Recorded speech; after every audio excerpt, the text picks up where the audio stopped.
Well, hello everybody. Welcome back to another episode of the Final Point. Hope everyone is doing well.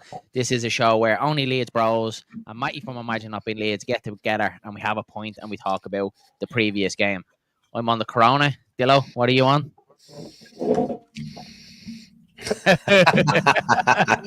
Class. I'm dying sick, lads, Class. and I apologise anyone thinking me. Dylan is Oi, a little bit under the weather and he's having a double hot whiskey there, so he may be Yeah. talking even more scutter by the end of this show. Yeah. Matty, how are you? What are you on, buddy? Brilliant, my mate. On a nice pint of Madry. Love it. Favourite lager. Very Lovely. nice, lad. Yeah, so all smiles and all happy here at Only Leeds Bros. And Imagine Not Being Leeds. We did hit the 500 subscriber mark there yesterday. And Leeds United won and went back to the top of the championship table if Carlsberg did weekends. Unbelievable. Lads, apart from the drink, how you keeping anyway? Matty, how are you, pal? Brilliant. I've just seen that comment at the bottom as well. Literally, I wonder how long it took. First time I think I've been like, yeah, it's been off since I've started this channel. So yeah, big news. Big news. Leeds win. 500 subs apiece, but even bigger news, Matty shaves his tash. That's the headline of this week. That's the headline. But no, honestly, mate, phenomenal day yesterday. Well, it was unreal, like I say, both to have that success we've had in this short space of time, to get 500 subs for Leeds to win. Just all around, what a great couple of days it's been for both channels. What a great couple of weeks it's been as a Leeds United fan. I mean, when was last time we won so many games over Christmas period? You know, we speak on voice notes quite regularly. We've all sort of touched on that, and it just makes Christmas a lot sweeter. It's nice to pause and relax with family because we all live hectic lives. We all work really hard for families. I'm sure everybody tries to do that. It's nice to pause, sit back with your family. You know, look at what's important, and obviously get some points on balls being fantastic. yeah. He's been so- grounded since he left school. What happened, mate? Yeah, You must put the head out the car window and it blew away, didn't it? Yeah, something like that. Bit of wind in Leeds today. Yeah, man, that's it, pal. That's it. Happy days. All good. Lovely. Dillo, how are you apart from being a little bit under the weather? How are you keeping? Yeah, I'm all right, lads. Yeah, look, same as Matty there. 3 points on the board, back-to-back away performances for Leeds. Yeah, just chilled out, woke up this morning, bits, slept all day. Gone back to bed after this, if I'm being honest. Yeah, no. Oh yeah, all good, all good.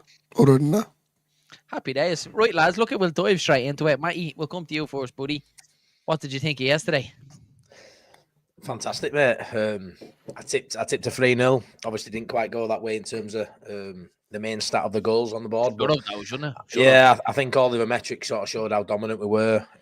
For some reason, a lot of people were losing their head about playing Derby at their place, like they were the second coming or something. I don't know what it is. The home form's okay. It's way better than the away form, granted. But I don't think it were out to worry about. I think we touch a lot about that Leeds tag, that away form's sort of hampered us a bit. So even though we got that great result at Stoke, we still had that doubt when it won off. Could we build on it? So I suppose I sort of see why people were worried about Derby. Don't get me wrong, the set up okay. They give it, they only conceded the one goal. They were hard to break down at times. But for me, we still broke them down maybe 4 or 5, really good occasions. And, there were some big chances missed there, and that could have put the game to bed a lot earlier. It was nice to see him freshen it up. We'll go into individuals, I'm sure, soon, but it was really nice to see him freshen it up, him trust his squad, something he didn't do last year. Last 2 games, he's shown a pair of bollocks, hasn't he? Farke, we're dropping Tanaka, dropping Rothwell, both decisions where if he don't get it right, if he don't get 6 points in them games, lads, certain sections of fan base are coming for him for those 2 decisions. Yeah. Whether you think it were right or wrong, we got 6 points and you've got fresh legs, you're freshening it up. So for me, Farke's getting it all right at the minute. Yeah. And look what you said, mate. He could have easily would have been both sides of it if he, rotated that much yesterday and Leeds lost. He said, well, what was he changing a winning side for? Same thing at Stoke. So you're always going to get different sections of the fan base, and it's always going to be the opposite of what he's doing if things doesn't go right. Yeah, look, I was happy to see a little bit of rotation. The only one I probably wasn't too happy about was the Pirro situation, just because he scored 2 goals. But on the other side of it, I can't understand why he done it. So, well, like what you said, we're going to delve into it a little bit more on individual performances. The general LUFC, where in Dublin, you 2 boys from. I'm Skerries. The family home is actually in Lusk, so about 5 minutes from yourself. But we've branched out. I'm Leek and Dylan is Dundalk. So yeah, we've moved a little bit further north. You're in Waterford at the minute. Jesus, scary as the Waterford is a fire out stretch. Might take that Joseph short down and put up the American boy present. Yeah, the American boy. Take me on I want to go someday. Honestly, what a player! What a player! Whoever doubted him. Danny says here, I'm going to upset Dillo now. I think Pirro needs to start more games up top. Needs to score more as well. And exactly, lads. Look, I think we start there because it is something I do want to get into. The Joseph one yesterday, as I said, I could understand why it happened, why he took him out, but I just would have liked to see Pirro, and the proof was in the pudding. Joseph, I think. Oh, look at Dylan. We'll put it to you first, Joseph. How do you think he got on yesterday? He actually done all right, to be fair. You know, a few chances he should have put one away. Look, regardless of the Pirro and Joseph situation, should have buried Derby away yesterday. It was great performance from the lads, but yet again, he can't get that early goal. But I actually think Joseph done quite well. I think everyone, to be fair, done well. They all put in a shift. Even Nanto and all other people are giving him a bit of stick. He's still performing. He done well. Actually, he done very well. So it's just no stopping now Pirro, Dan James and Solomon at the minute. And Aronson, to be fair.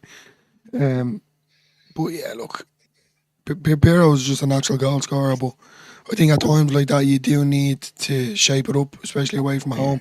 You know, he's have to try new things considering the away form before the last two games. So he's only shaking things up. As I said in the last video, I love the fact that there was 4 changes. I also love the fact that there's lads on the bench, like the bench alone for players to come on. You know, serious is absolutely serious. But I still rather Joseph over Bamford, that's for sure. So as long as Joseph is making some sort of impact, you know, it's coming. It's gonna come. He's gonna get a goal. He's gonna get an assist. That's only time will tell. He needs to keep the head down and keep working hard. Matty, you buddy, Matteo Joseph's performance yesterday? All right.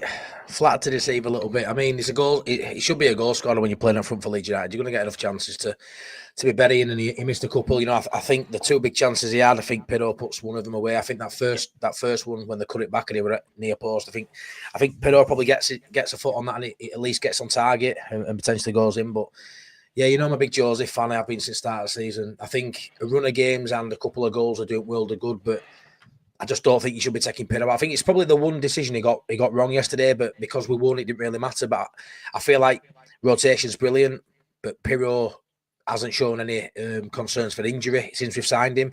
He's always dependable. I don't know whether he doesn't. Some people say he don't put himself around as much as Joseph. I don't know what it is, but he's relatively fit all the time. I don't think he needed resting, if I'm honest. On the high, you're getting 2 goals. And the thing is with Pirro, if I'm to be a little bit harsh, since he's been at Leeds, he has scored a lot of goals, to be fair. He hasn't scored many match-winning goals. He did at Stoke. At Stoke, he's been one of them who gets the 3rd goal in a 4-0 rout last season and stuff like that. This game, he won that game for us against Stoke. He got 2 goals. Fantastic. He should have started yesterday. It's something we've always spoken, haven't we, on here, lads? He doesn't really give one of them a decent run of games. It's 3 or 4, and then he'll switch it back. I feel like on back of 2 goals, he was probably the one change he didn't need to make. But I think with it being Derby, so close to the Stoke game, and obviously playing again on New Year's Day, I do think it was just Joseph in for that one game. I think Joseph could have scored an hat-trick yesterday. I still expect Pirro to start against Blackburn. So I think it would just, instead of playing Pirro for 3 games in 6 or 7 days, he had to give Joseph one of them. So I sort of understand it. But I do think we maybe missed a trick early on of getting an extra goal on board early with Pirro coming out. But I'd like to just say that that triple substitution we made of James, Solomon and Pirro, that has to be the best triple substitution that Championship's ever fucking seen. I think you're that Boney in the stand and you're seeing that coming on. Like, unbelievable. Yeah. And the Winners game, mate. They came on the Winners game. And another one again where, you know, I know Aronson played, but, you know, they came on the effective game. Pirro gets his assist. Again, you know, those subs tend to work. And even if it's a tight game coming towards the end of the game, he's got the tools now on bench sat there that we can either win a game early on with quality that starts, or we can bring it off at bench and do it, lads. You know, he's got all the tools in his arsenal this year as Farker. Yeah, absolutely. Yeah, I suppose, Matty, I'm similar to like what you said there about, I think if we had Pirro on the end of one of them chances, the game probably would have been a little bit more comfortable. To be honest with you, I wasn't too happy with Joseph's performance yesterday, lads. I did expect a little bit more. I think he was handed an opportunity. He was handed a short to go out there and, kind of stake a claim. And I don't think he really did, lads. I don't think he didn't show him whatsoever. And more or less, he handed the short back to Pirro. Again, I thought Pirro should have started, but he didn't do anything to kind of stake his claim. Like you said, Pirro has to be starting against Blackburn, 110%. And you can see the difference. As soon as Pirro came on, he injected something a little bit different. All three of them did up front. And like you said, for the goal, there's no thinking about it. The ball straight in around the corner to Aronson and Leeds are in. So, yeah, for me, I think are we eventually getting to the stage where Pirro is our number one starter for a long time. We've flip flopped and we probably will. Like you said, Matty, I was surprised that he did start Joseph because like you said with Pirro, he's not majorly mobile. He doesn't really get about the pitch. Did he actually really need the rest, or was it a thing where he just wanted to keep Joseph fresh, and kind of keep him going, keep giving him minutes? Maybe it's a situation like that. Like I'm not too sure. But yeah, touching on the substitutions, me and Dylan were obviously doing the watch along. It was crying out because it was a 10-minute period there where Ramazan he was absolutely dead on his feet. You could see he couldn't even try to kick the ball. Looked like a lot of effort. His touch was a bit off as well. Yeah, Nanto went out of the game, and you could see he was killing Aronson's game a little bit as well. He kind of still had the energy, but he was trying to get involved. Joseph was completely gone out of the game as well. And you could see, not that Derby were taking control of the game, but we were just starting to give away a couple of silly free kicks. Yeah. Obviously, they've scored 12 goals from set pieces, joined most with Luton in the championship this season. So it was becoming a little bit of a worry, probably for that 10-minute period. The Leedsy kind of tag was in the back of my head that we've kind of dominated this whole game. We've had chances, we haven't scored, and it was just something in the back of my head. Is this going to come back to bite us? But them substitutions change it. I thought Solomon, unbelievable. As soon as he came on, the ball through to James. Look at James should have scored. He knows himself he should have scored. I think if he's on the pitch a little bit longer, he was a little bit more kind of maybe in the rhythm of the game, he probably does put the ball in the back of the net. But Solomon, what a pass. And then again, the lead up to the goal, you see the little pivot, the little turn that he does, his pass into Pirro as well. He was outstanding. And like what you said, Matty, bringing on them three it's an absolute embarrassment, isn't it? But yeah, look, absolutely delighted with the win. Delighted we're back top of the table. The only kind of criticism was it probably should have been more. We should have made it a little bit easier for ourselves, shouldn't we? It was definitely a great game of football. Like, it really was, mate. It really was. It was deadly, like, to watch. Like, it's just not taking our chances again. And they're kind of seeing a bit of it out from last season. Yeah. It's just, as I said, I feel that when it does get to the 70th minute and it's 0-0 and it's kind of, we're dominating, that's when they go up and catch us on the counter if they were playing a low block. That was my fear, So that's my problem is, where is plan B? You can't just rely on Pirro to come on in the 70th minute. And look, it is working. I'm not saying it's not, but me personally, I just don't think we should solely rely on a 70-minute substitutions to come on and get a goal. I know we did, but you know what I mean. It should be kind of nipped in the bud as quick as possible. I feel like that first half, obviously we flew out of blocks, didn't we? And I feel like we pretty much dominated that first half. D. Lee Bowler is in the building.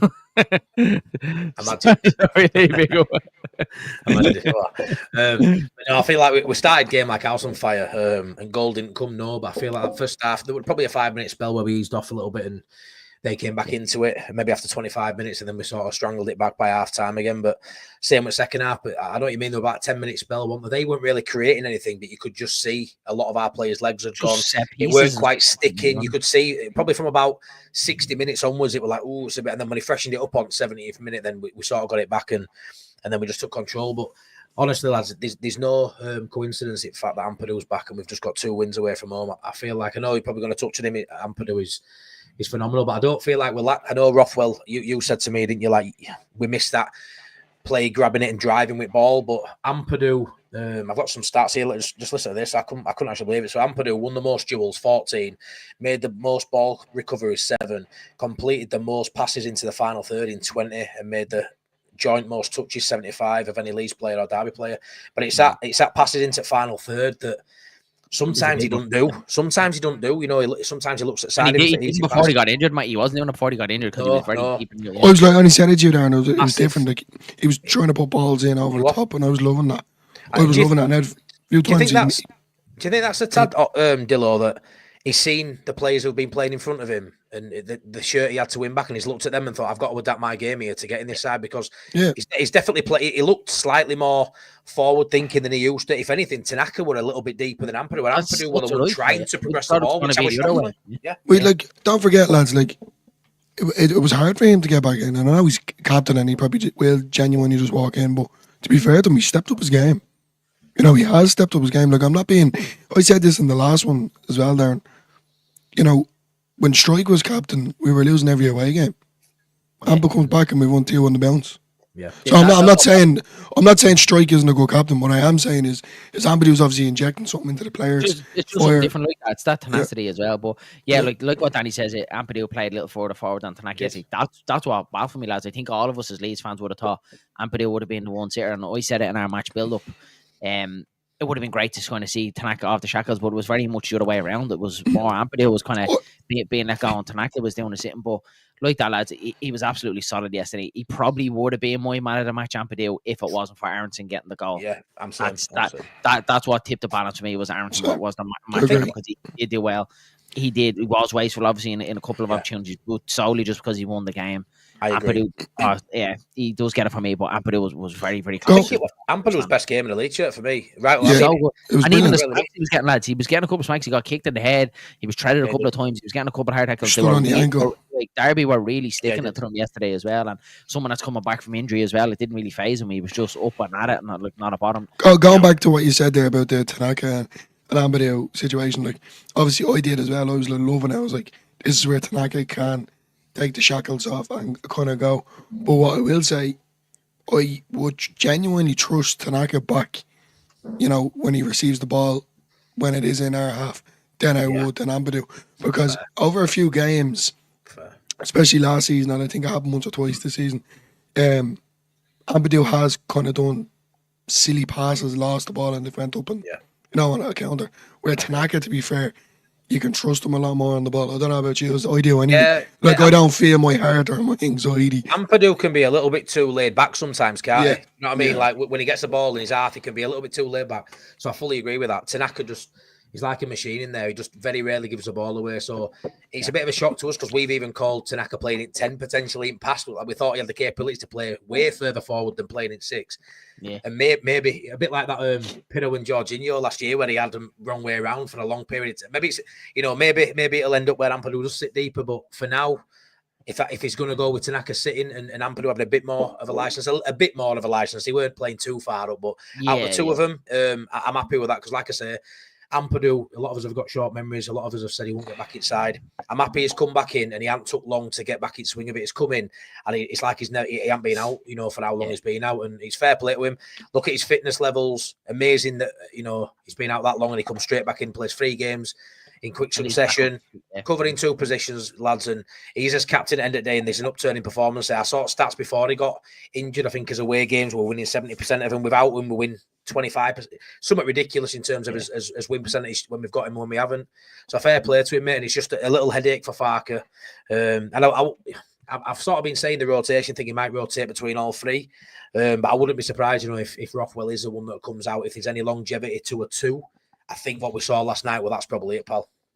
I think it's great though as well, don't get me wrong, like, with each game. So, like, Blackburn, you know, if he starts Nando, I won't be, you know, upset. Starts DJ. I wanted to kind of get to that where, like, I wonder who's starting and who is playing, because, like, to be fair, some of the boys are at it, some of the boys aren't. Joseph is one of them, to be fair, but it's probably the best game he's played out of the bad field that he has been playing.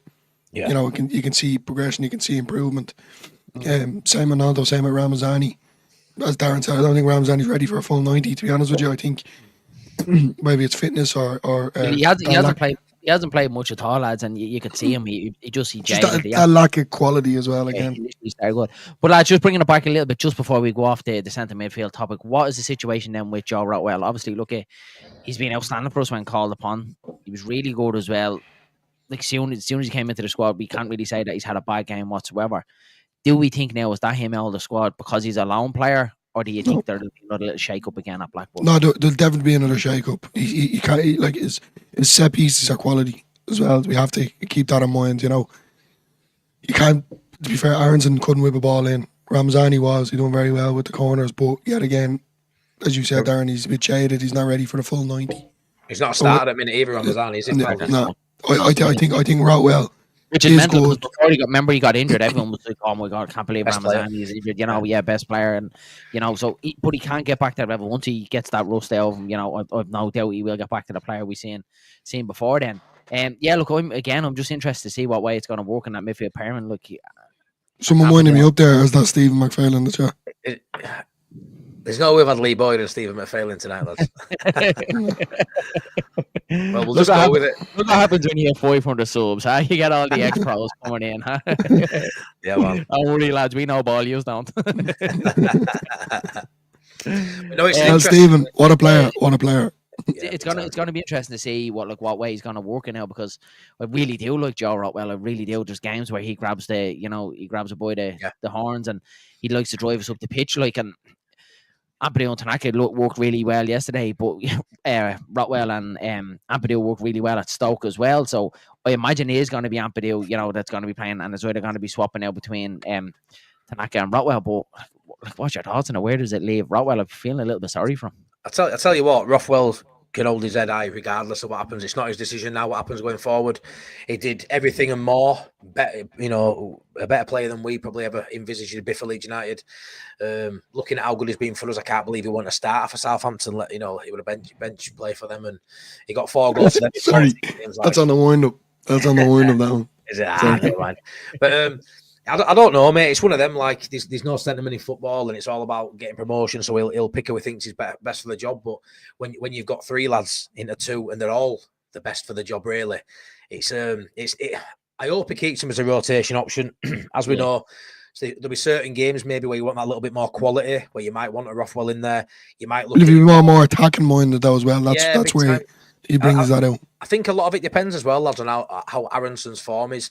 I think while Aronson's in this pomp like he is at minute, these last 2 or 3 games, you saw yesterday, even without Rothwell bridging that gap, because playing with 2 deep sixes, you can have a lot of space in between, can't you? Mm-hmm. Yeah. Because Ampadu played a little bit further forward slightly, it weren't as big, and Aronson were dropping deep. Because Aronson were playing well and ball was sticking, it didn't appear to be as distant as it could be. If Aronson's having an off game and with 2 defensive midfielders, that synergy between that defence and that attacking line would be absolutely shocking, yeah. But because Aronson's flying, I don't feel like you lost much with Rothwell not being in yesterday because of how well Aronson played. And it's one of them, you say it all the time, different horses. And I hope he uses that to go with it. I don't want to see Rothwell only getting 10 minutes a game for the rest of the season. Yeah, I hate to see he deserves more. Yeah, me too, mate. I mean, if I were Rothwell and this had happened months ago, let's be fair, if Ampadu didn't get injured, mate, we'd have probably never seen Rothwell, and he'd have probably wanted to go back in January and get a move somewhere else because he's that good. He's too good to be sitting on bench. He's quality. He is very good. True, mate. Yeah, no, agree, 100%. Lads, look at next one. I want to bring up Brendan Aronson. He's made me eat me words because it was obviously giving out stink about him before both away games. I've obviously not been to my home. He's always been Matty's favourite anyway. Ellen Rowe been outstanding all season, really, really good. Always puts in a shift. Always gets about the pitch away from home. I was very unimpressed with him. I just thought he wasn't putting in the performance necessary for away from home. Didn't really see him up for the fight, getting pushed off the ball very easy. No real quality on the ball. And I said it before, Stoke, because he needs to change it now, especially 2 back-to-back away games. Obviously, our away form was very, very poor. I was nervous going into these 2 games because I had a feeling if, we kind of did slip up, we didn't get a win out of these 2 games. Imagine the heat that would be on Daniel Farke and the whole situation. But my God, lads, how wrong was I? First of all, we'll touch a little bit on Stoke. Outstanding at Stoke, wasn't he? Go on, Dillo. Yeah, look, you have to give him his flowers. He's been quality. He's been consistent. He's like a little Jack Russell. Running around like a headless chicken, but he does the job well. What does annoy me about him, I'll get the negative out of the way straight away. I've noticed over a couple of games, when he does go for a shot, it's getting bloomed over the bar. He's leaning back, he just can't get his body over the ball or his knee over the ball. There's big chances like that. You would love to see them just to go in, But then on the other hand, that goal yesterday, that was quality, great team effort all over. Yeah. Look. I'm happy with him. Don't get me wrong. Like he's playing very well. I just would like someone else to go in there.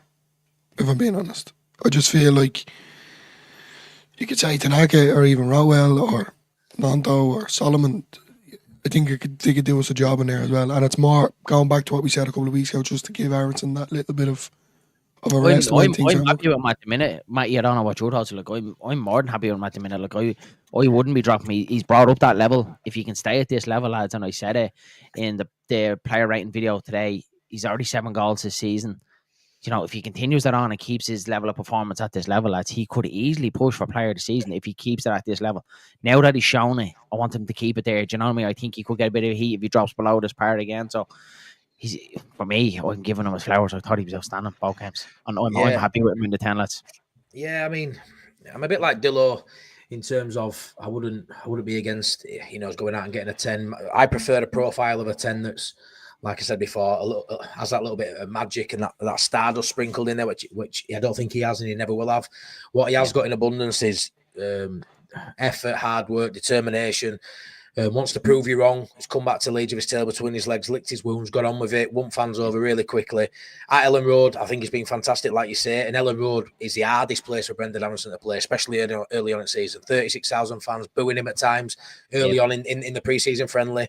And he's won them all over pretty quick and he's done really well. Like you say, I think he started the season on a whole well, even away from home. He got a brilliant goal, I think, at Chef Wednesday as well. And Chef Wednesday, yeah. Playing really well. And then, like, last couple of months, as our away forms dipped, he's been a massive part of the reason, as in that creativity. He's always going to be looked at for goals and assists, being a 10 at Leeds United, being a 10 in football. You've got to be creating and scoring goals from that position, especially in such a free-flowing side like we are, a team that should create many chances and does. He should be a focal point to that. He shouldn't all just be coming from wingers and Pirro coming on as a sub to get you goals. Aronson should be getting 10 goals and 10 assists, really. And to be fair, he might do that. He's well on his way to doing that, so he's going to prove me wrong. I didn't think he had it in him, and long may it continue. But yeah, like I say, on the eye, I prefer a bit more magic. But in terms of what he's giving now, he's outperforming his level for me at the minute, and long may it continue. My only reservation is he's hitting form at the time we're going into January. I don't want that to blindside the club. Yeah. We've seen it happen before.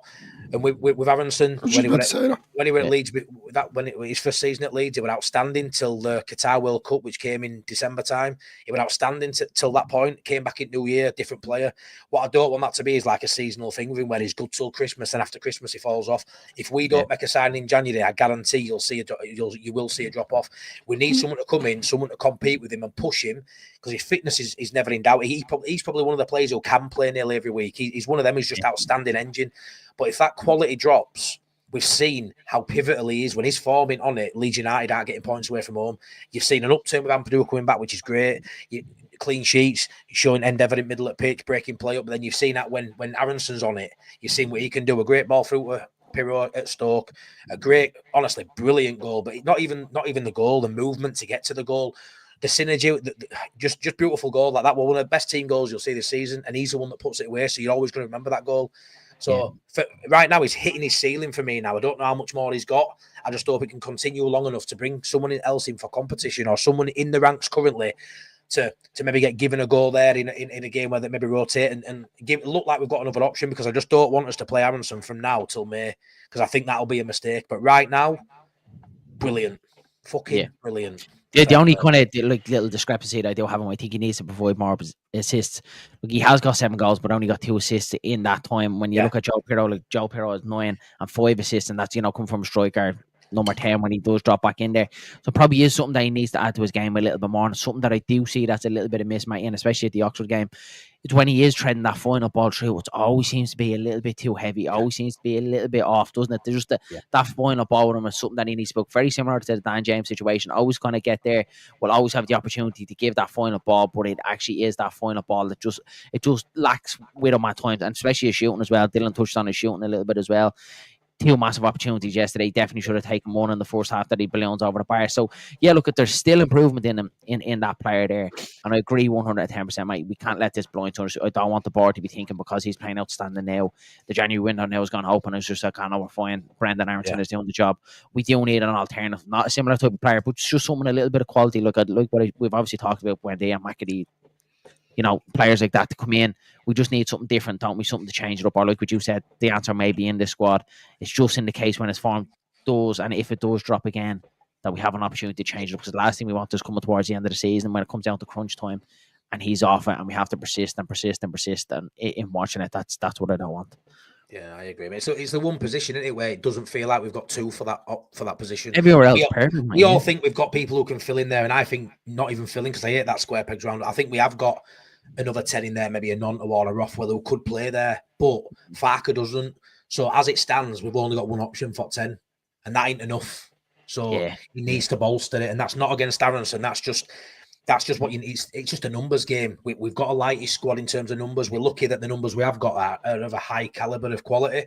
But in terms of numbers, you're looking at Bogle, you've got Byram, you know, Schmidt, Firpo, Vober. Options all midfield, you've got 4, 5 if you can include Crew, whoever's injured. You've got loads. Even striker, you could argue you've got 2. You know, he's rotating them, and they're always fit. So 2 seems enough with Bamford as a third option. But that 10, there's only 1. So it has to be some of the lookout lads. Yeah, John Oliver was. Easy's in the building. Big up, Easy. Hope you had a good Christmas, buddy. Hi, lads. Great result. Great goal. Great Christmas period. Yeah, really good. Not often Leeds give you a lot to smile about over the Christmas period. Let's hope we deal with it again on New Year's Day. I think we should accept all our players except Bamford are interchangeable. It's not about a player's form. They are quality. Yeah, exactly. They are quality. And when they're on their day, they're unstoppable. I heard Easy said that he thought Farker should get the England job. That's what I heard. When it don't work out for Tuchel, you think another German should step up, Easy, and you think you fancy Farker at it now, don't you? I know. I fancy Brendan Aronson in 10 for England as well. I think it's one of them. He's not going to be Easy B anymore. He's going to be Easy Fark. Yeah, that Fark talk's quieted down, right, pal? Yeah, but look, Matty, that's it. Look, I was the same as well, and you were getting to the stage as well at home. Absolutely no issues with Daniel Farke. We were winning games. You can't be giving it when you're winning games. It was away from home. We were really criticising him. Yeah, we can't now. And the difference was, lads, for me, and we talked about it so much before we did beat Stoke, is the tempo away from home just wasn't there. We weren't moving the ball quickly. The players seemed rigid. They weren't moving about the park. And the last 2 games have been totally different. So it feels like eventually the penny kind of dropped with Daniel Farke or the players to move the ball quicker. Even yesterday, something so simple with Joe Rodon and Pascal Schreik really, really frustrating me away from home, where they were just knocking the ball back side to side and moving it slowly. Rodon was actually getting the ball and running with it, not just trying to pass it. He was actually trying to get up the pitch as well, which was really good. Strike as well. Every time his first touch, he was looking forward to see if he get a pass, see if he get Ramazani off down the wing or a little ball in behind. So that's exactly what you want. It wasn't quite there. The tempo wasn't quite at the level at Ellen Road, which is obviously to be expected. There was definitely another gear to go in it, but definitely a lot better. The tempo was 100% yes, and that's why I think we won the game, and that's why I think Derby couldn't get anywhere near us, because we just moved the ball so well. We were set up well at the back defensively. Quality, like, you know, Bogle and Byram again, lads. I'll give him his flowers as well. Bogle brace again. Bogle's playing. He's in an unbelievable purple patch a minute, Dillo. Darren, honest. He's quality. Pure quality. Like we know we can do it going forward. Like, watched him so much, even when his time at Derby, when he was in that Derby team, that best, he was so good at going forward. That's a flying wing back, really, really good. And it was always the other way that he was always being left suspect, especially last season in the Premier League. He was always getting caught out going back the other way. But my God, lads, his defending has seriously improved. Yeah, even his timing, and I don't know what Rodon, so it's very similar to Rodon. The 2 of them types of players where they'll go win the ball, they read the game very, very well, they expect it, and they go win it. Where Strike is more of them kind of hold off, let him get it, and, you know, I'll kind of jockey you. Really, really good reading of the game yesterday again. He's just been solid at the back, and that again, that's something that comes down to a manager getting into his head.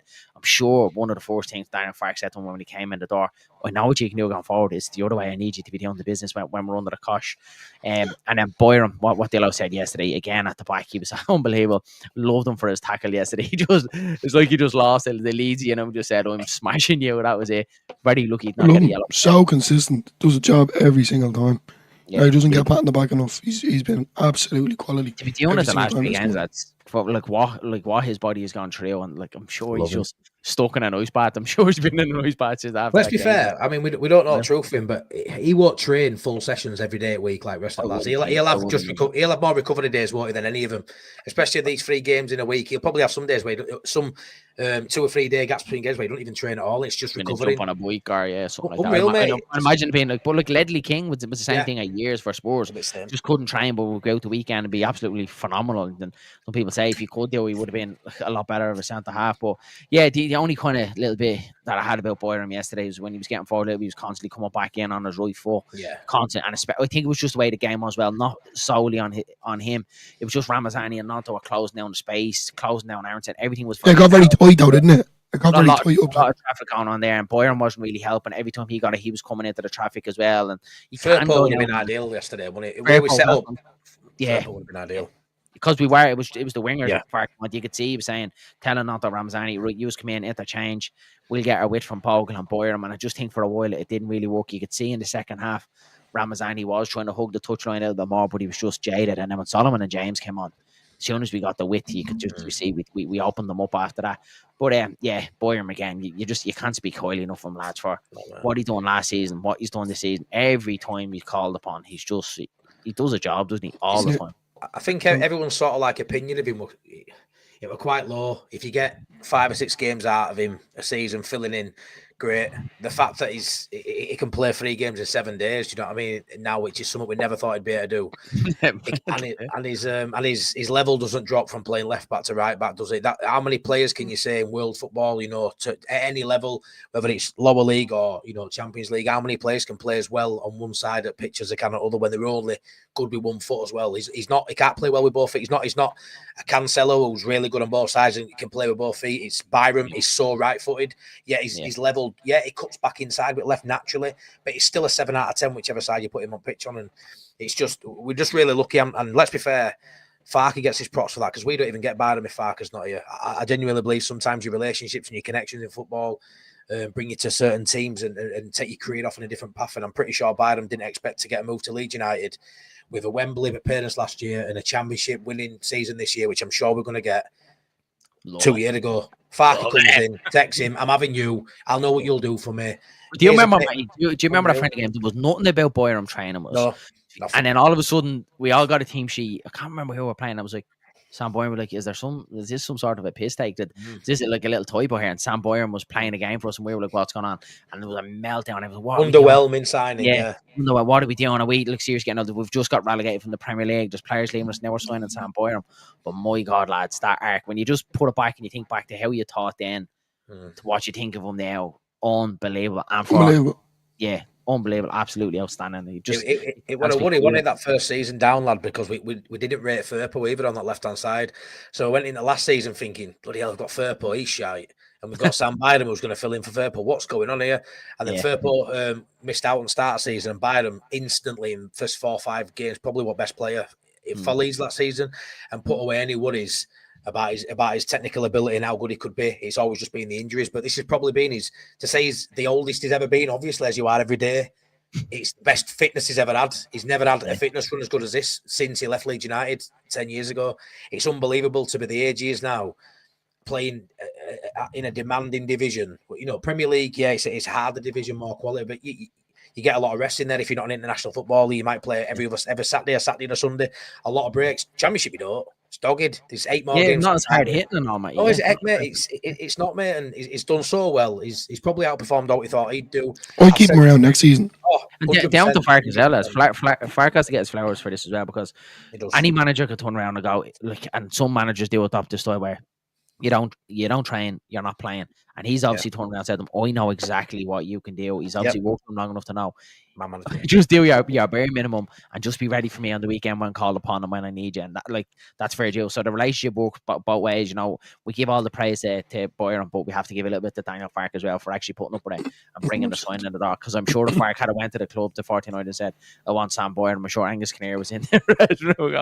What's going on here? And you can put people's noses out of joint as well, can't you, Darren, with that? If you're saying to someone you don't have to train today, other lads can be a bit put off by that. So it's Daniel Farke's man management. You've got you can see a little bit. You ever see some of the club videos when they're I remember they did one with Bridges last year, and but it was calling them the teacher's pet, and he was calling them the boss's son and stuff like that. I'm sure that it seems like there's more like a laugh about it. They kind of wind them up. I'm sure Byron does be when they're going out to do their training session. I'm just going to jump in the pool, lads. You just have it out there in the pissing rain. I'm going to go for a nice swim, But as well when you can have a player, can't you? I don't know, might be worried about getting serious injury and stuff like that. You think Byram would be thinking that with going through so many, but we've touched on it. We've all said it at separate times this season. Byram plays like, fuck it. if I get one, I get one. I'm going to go out on my shield. He plays like that tackle yesterday. They said it in the stream. Like, if man that's injured the amount of time that he is, not a bother him flying a tackle. Doesn't care. It's like he's just thinking this is now the pinnacle of my career. I'm not going to get any better than this. This is probably my last roll at dice at a club like, he loves the club. He's a Leeds fan, and he's probably just thinking, fuck it, I'll go out on my shield. I'll retire here. Do you know what I mean? If my body gives in, it gives in, but I'm going to give it my all for as long as it lasts. And I feel like it's a bit like Berardi. He reminds me of Berardi. Don't get me wrong, he's not as feisty as Berardi, but that sort of mentality where he's a leader. He full blood and thunder. Every tackle he flies in there and tries to win it, regardless of any injury worries. You know what you're going to get from him, and he plays with that pride and passion. Maybe a little bit more. He curbs it down a little bit from what Berardi did. Obviously, he's not really a chest puncher. He's more quiet. But in terms of where he flies in for tackles and stuff, mate, you can't deny he's been an absolute tremendous signing. One of his best signings, value for money. And anyone in Championship, he'll be lucky to have Sam Byram. So I'm absolutely made up we've got him, and fair play to him. Do you think, mate? I don't think it works anywhere else. Like anyone else in the Championship be looking at him going, yeah, geez, we take Sam Byram. They wouldn't have last season, the start of last season, they would have said, no, we're not touching him like with a barge pole. Absolutely not. But I don't think Byram works anywhere else, because I don't think anyone. You imagine Chris Wilder isn't putting up with that situation. Scott Parker certainly isn't putting up with that situation. So I don't think it works anywhere else for Sam Byram, and I think he knows that. I think he knows that himself. And like what you said, mate, to get the opportunity to come back to Leeds, he's just in his head enjoying it. I'm sure every single minute, I'm sure when he drives out that training ground, just going, I'm absolutely loving this, because like that. It's cliche, but like any game can be our last game, so go out and enjoy it. You know what I mean? Love it, absolutely love 100%. it. Can I put something to you guys? Joe Rodon. Do you feel like he's now at the level we saw last season, if not slightly better? Because I think he is after a slow start this season. I think he's better. He's actually very better. He's reading the game a lot better, as Darren said. So cagey, mate. Like, he was unbelievable all last season. Absolutely outstanding. And I thought it was going to be he wasn't at the level of Ben White, but I thought it was going to be another Ben White situation, where he would go to one of the newly promoted Championship sides, your Ipswich, Leicester, whatever, you have it. See him coming back in here, I remember just thinking, what a scoop it is again to have Joe Rodon back at this club. And then we started and we seen him play, and I just goes, no, like he can't be like, where's the Joe Rodon we got last season? But like we said, it could have just been the whole situation. He played a lot of the season last year when Ampadu was buddy beside him, he was comfortable. Strike came back in after missing a large portion of last season, and it was probably just that dynamic that they needed to kind of get things going, that synergy going together. And like we just said, mate, he's definitely, if he's not better, he's definitely back at that level that he was last season. Just even the way he's striding out with the ball. There's one thing as well, is passing as well. It was sus last season. It's been sus at the start of the season, but over the last couple of games, it's definitely got a little bit better as well. He can be a little bit rash with his passing as well, a little bit too overexcited with it, and it's something that he's improved on as well out from the back, because we could get caught with that. But yeah, the two of them, both of them at the back, lads, just two absolute trains at the back. Yeah, I kind of reflect off what Darren was saying there. At the start of the season, it was a bit of, we're the same fella as last season, but then I kind of came up with an idea in my head that would have been because of Strike after coming in, but it was obviously injured. Because they played a lot together at the back. So I'd say maybe he's not used to playing with Strike, that he lets Ampadu call the shots. But he's proved us all wrong. He's doing well. His passing can be a little bit, slow and, not high tempo at times, but he's really stepped it up a little bit. I think with last season with Archie Gray, I think he never really trusted Archie though, didn't he? Not Matty. No. He never really trusted to give Archie the ball. You'd always see him; he was always going to come back and Archie would scream for it. It was like he didn't trust Archie enough to give him the ball. But he's really turned it around. He went on a mad run in one of the games. I remember, if anyone remember, he just kind of went on a dart and run. And we didn't see that last season. So, I'm really liking him. I think him and Strike at the back. But then at the same time, if one of them were to get injured, whether Strike or Rodon, you have Ampadu in there as well. Like, it's great. The centre half position is really good. It's probably one of the best in the team. They're solid. Two boys are solid. I think because we're not tested a lot as well, lads, defensively. Yeah, they seem quite fresh. Obviously, you don't want to change your defence up in terms of rotation. That back five, you don't really want to rotate. Unfortunately, we've got to it with us full backs, haven't we, quite regular. But I think that spine there from that right edge, I think Rodon to Bogle to James is so strong. Like when them three are all playing, they're so strong. I mean, Rodon and Bogle, I think they both read the game very well. I think Rodon's got fantastic recovery speed that he doesn't actually need that often because he tends to read more situations to a high level anyway. But like you say, we're nervy early in season because we've all backed ourselves to get up this year, in however what means, you know what I mean. So we've obviously gone in hard with a 4-year contract we rode on. We all thought last year a Prem player, for 10 games in, we were thinking, what have we got here? As he's like West Yorkshire Retro Gamer says, playing for a contract. He's got that perm contract and he's dropped off. Picked it back up again now when he's right at that level, and it's just a great position to be in, considering, we're in the Championship. I know the Championship's moved on in quality over the last 5 years. It's better now than it was 10, 15 years ago. But when we were mid-table in Championship with some poor players, Pascal Strauchan rode on a very, very good footballers, defenders, very good footballers for this level. Whether they can do it in Prem, we'll have to see. I think they can. I think Strike definitely can. Mate, Strout for me is, I don't know who he qualifies for. I don't know if it's Belgium or if it's Holland, but I think we're getting Prem, and I expect him to be making caps for his national side. I think he is an absolute baller.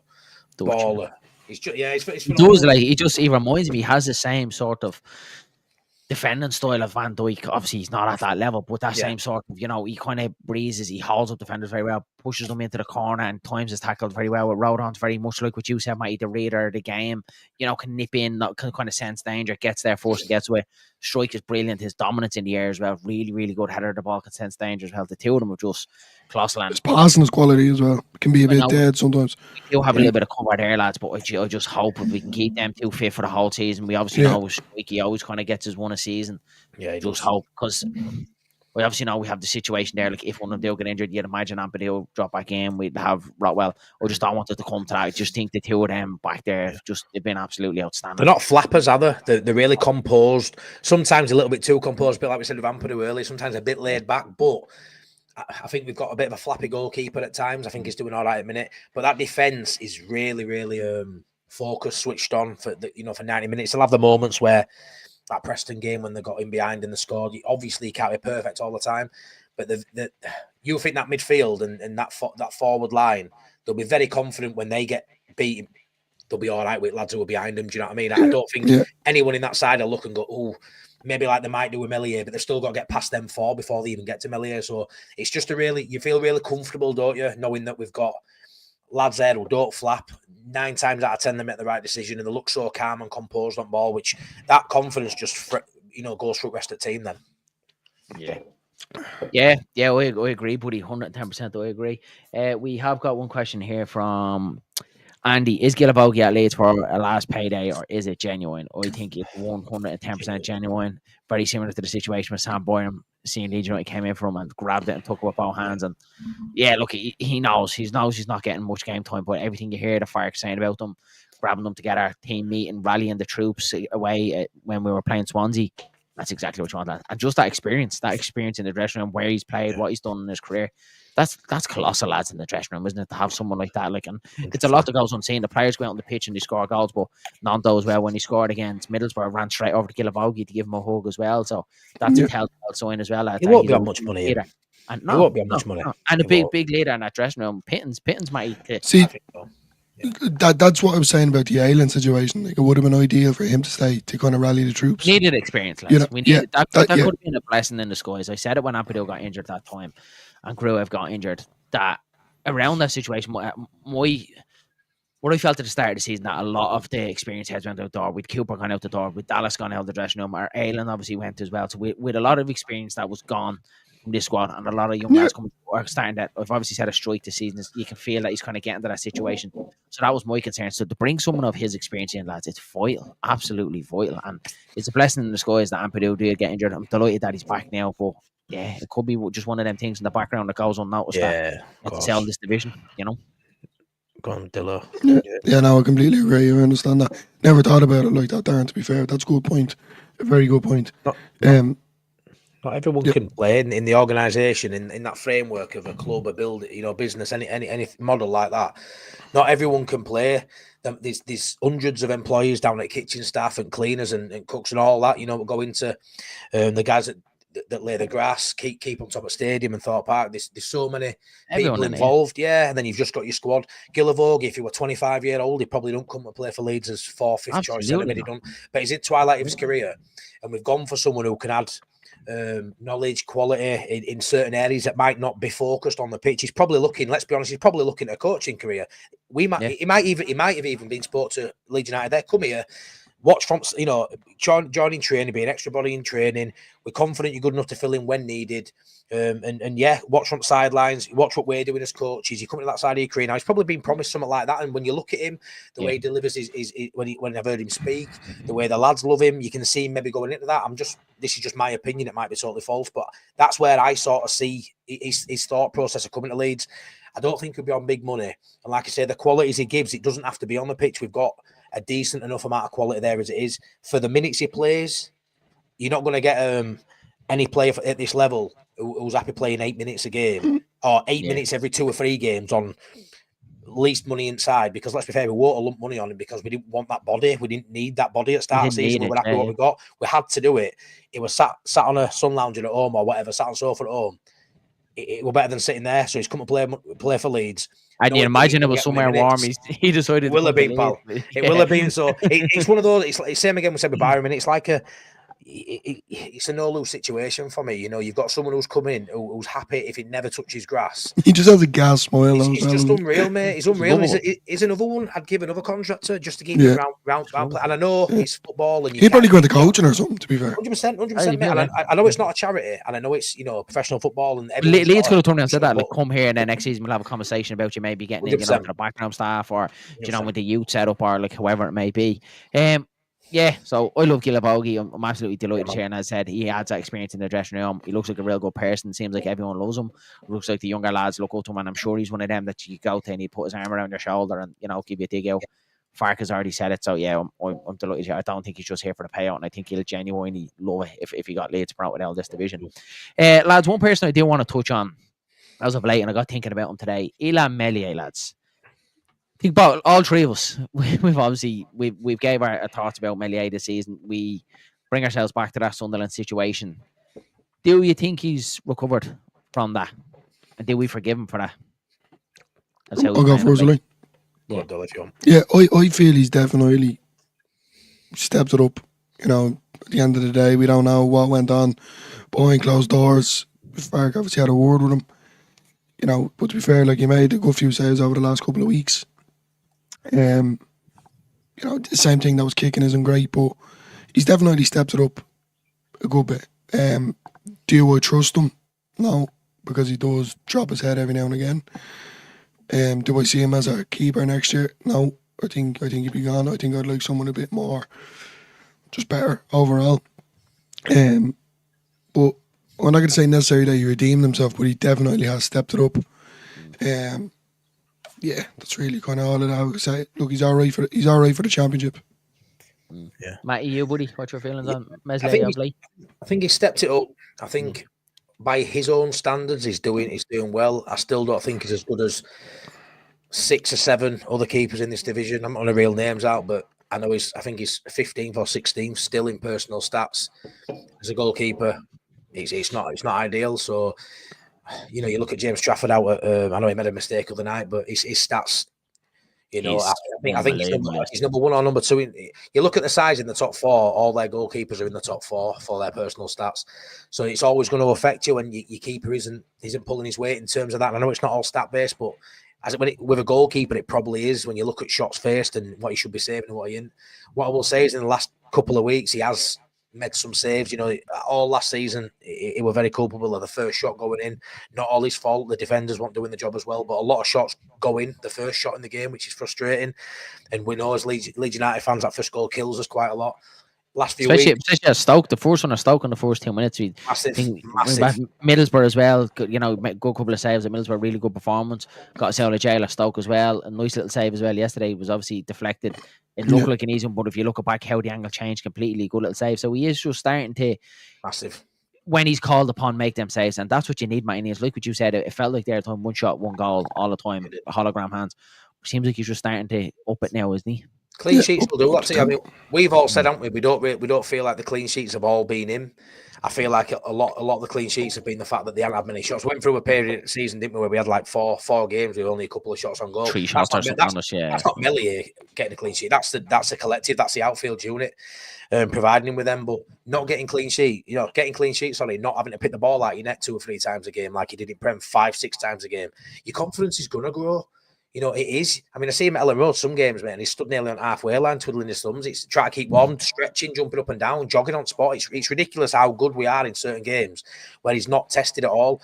But that there is double-edged sword. We're playing really well. I expect with Melia, what I've seen with my eyes last couple of years, that one shot will go in because he hasn't been tested enough. He isn't warm, but he's actually pulling these saves out now. When he is called upon these 1 or 2 times, he's looking better, and I think I don't think it's an attribute thing. I think he's always had, natural agility. His reflexes are quite good. I think one-on-one is outstanding. I just feel like confidence with him. I feel like we've had a lot of confidence players in this side. I remember Jack Harrison won when we had him. He 100%. If we were in a bad reign of form, it didn't matter who we played, he were going to be shy. Patrick Bamford's another one.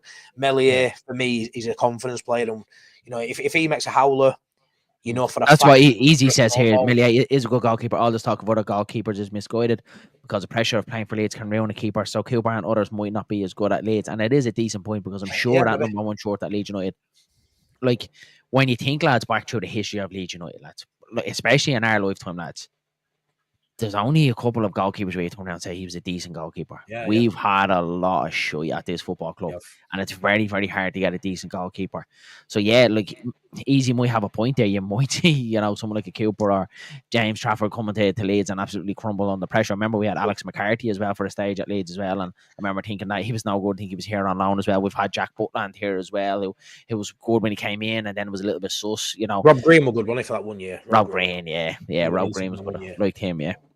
We never really seen, and I was literally just about to bring it up. Simon has taken us word out. Scum are 2-0 down. At home. To who? Newcastle. Wow. Newcastle. Did you see a Newcastle fan travelled up in it? He was dressed up as a mouse. Look. Okay, I absolutely love it, lads. But look, this is making my Christmas period even better. Do you know what I mean? Leeds win 2 away from home. Hit 500 subscribers. Scum are getting absolutely slapped all over the place. The stadium is riddled in rats and mice, lads. What a time to be alive. We could be in Premier League next season, lads, and not be able to play Scum. That's going to be madness, that. Leeds are going up and the Scum are going down. Unreal, mate. Unreal. This guy was supposed to Messiah come and save him, and it's got worse. Absolutely wasn't.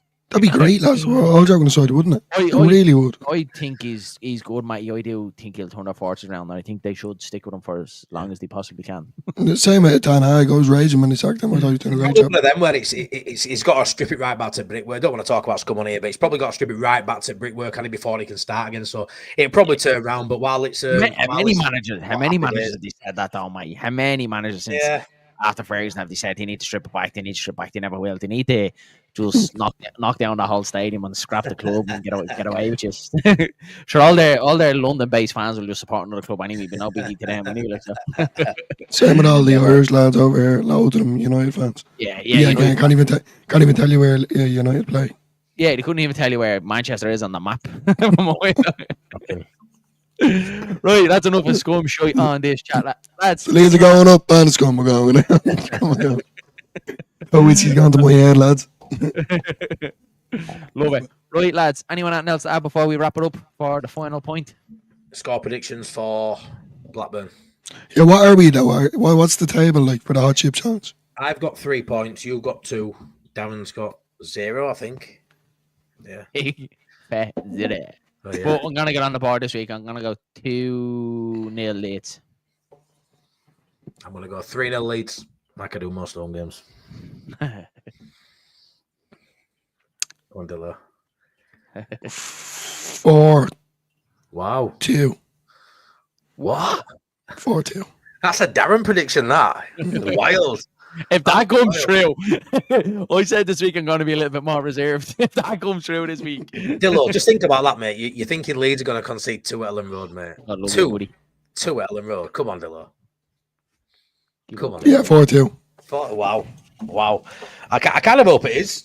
I kind of hope it is, because it means we've scored a couple and got carried on playing, doesn't it? Then if it's a fourth, which I'd love to see, to be honest. But that's the whiskey talking boy. I'm gonna roll with it anyway.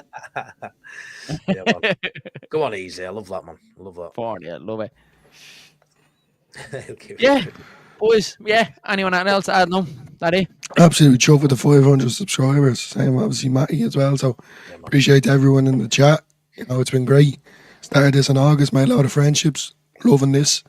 Love Leeds United more than ever. What else more do you want? Yeah, can I just bring up the Casey O'Reilly's autographs again? Because I spoke to him again earlier.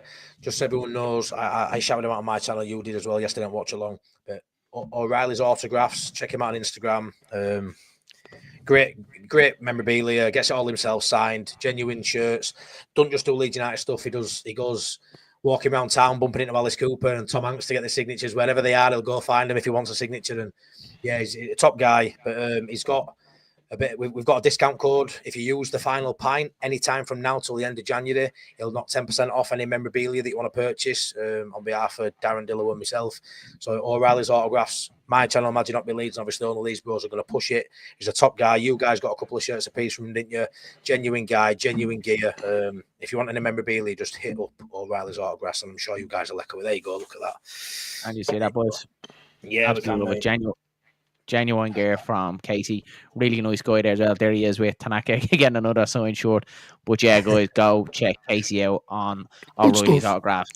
Us too. Danny knows I do have a Pirro and strike one, and as you can see in Matty's background, there is Mateo Joseph hanging high in the sky. And rather be framed. But yeah, he's brilliant. Yeah, we're going to push him on both channels, aren't we, lads? And yeah, see how it goes. Yeah, definitely. Get Jer on your next stream. Yeah, we should do. Actually, you haven't spoken to Jer in a bit so much. Actually, touch base with him, see how the married life is going, and hope everything is all good. So, yeah, we'll do. We will ask Jer on again in the future. Good hope. You're just starting to go as well. Look at you, you're not married yet. I'm gone. This is the last final pint of 2024, lads, and it's been brilliant so far. Last one of 2024, going into 2025 with 500 subs, new friendships, Leeds atop at fucking table. Fucking come on. Stop crying now. I'm getting all emotional. Absolutely love it. Lads, look, we leave it there. Before you leave the video, please don't forget to smash a like on the video. Hit subscribe to Only Leeds Bros and Imagine Not Being Leeds. And make sure you share it around to anyone that you think may like this video. We'll chat you all again soon. Myself and Dylan will be back tomorrow for the match build-up ahead of Blackburn. Matty, what's going on across in Imagine Not Being Leeds? I'm live in an hour for my Blackburn preview, and yeah, he loves it. He loves it. You're saying this all day if you could, couldn't you? Yeah, honestly, I get in my flow, mate, and I love it. I just can't shut up because talking. It's something I got told off in school, pal, and now I can do it with no one telling me how else. So, yeah, lads, so head across and check out Matty's live stream in an hour's time and show the love over there, lads. We'll chat you all again soon. Have a good one. Mind yourselves and mind each other. Take care.